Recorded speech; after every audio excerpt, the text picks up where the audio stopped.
Alors, Gilles Bonenfant, donc chez Eurogroupe, vous faites du mécénat de compétences depuis longtemps, hein, je crois que ça fait 17 ans. Et ce que j'aimerais savoir, c'est comment vous appréhendez, vous, la notion d'utilité sociale que véhicule justement le mécénat de compétences, mais votre avis personnel. Oui, juste un mot. Pourquoi on a démarré? Pourquoi vous avez démarré? C'est démarré intéressant par rapport à ce qui a été dit. Nous, on a Et démarré. après, votre avis personnel. Oui, voilà, mais nous, on a démarré au moment où la loi Aubry, loi travail, on avait des discussions avec le personnel sur les 35 heures. Et donc, ils nous disaient, il nous faut du temps. Il faut du temps, mais... Et si finalement, on prenait du temps ensemble, et on avait un levier éminemment différent au travers du mécénat de compétences. Donc ça fait une vingtaine d'années.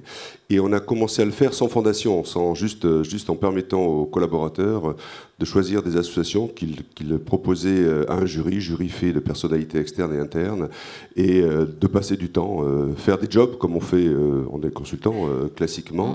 Et ça avait deux vertus. Ça avait la vertu de faire du bien à la société, et Dieu sait qu'elle en a besoin. Et ça avait une deuxième vertu, c'est permettre à des consultants finalement d'être, des fois on leur reproche d'être hors sol, ben là ils sont pas hors sol parce qu'on a des associations en face de nous, en fait, faut faire vite et bien, et on est sur des cycles assez courts de 6 mois.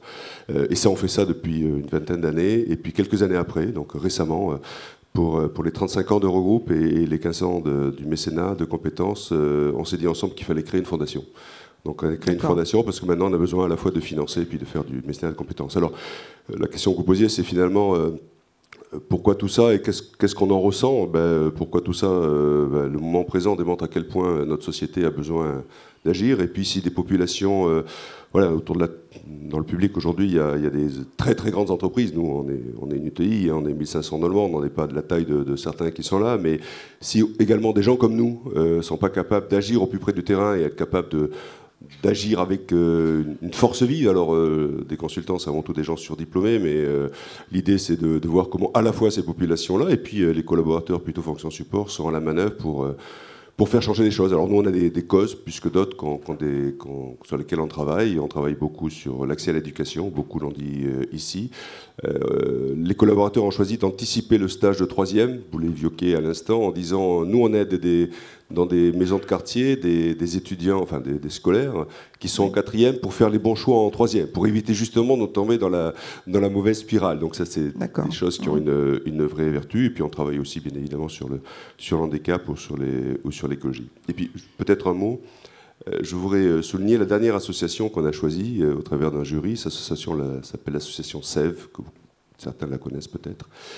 Et l'idée, c'est d'aider des jeunes, des très jeunes, en donnant des cours de philo dans des maternelles ou ouvrir très très jeunes, parce qu'on se dit que si la génération qui va arriver dans 20 ans dans l'ambiance qu'on vit aujourd'hui, elle pouvait avoir un état d'esprit éminemment différent, peut-être que ça ferait du bien. Donc il faut plusieurs générations pour y arriver, mais si on ne travaille pas très tôt, finalement, voilà, avec un effet de leverage énorme, puis cette association ambitionne à l'échelle de la France de toucher environ 1 million de jeunes dans tout le territoire. Donc voilà, on est très à la manœuvre. Collé aux enjeux sociétaux. Exactement, en fait. très collé aux enjeux sociétaux, ça nous semble éminemment essentiel.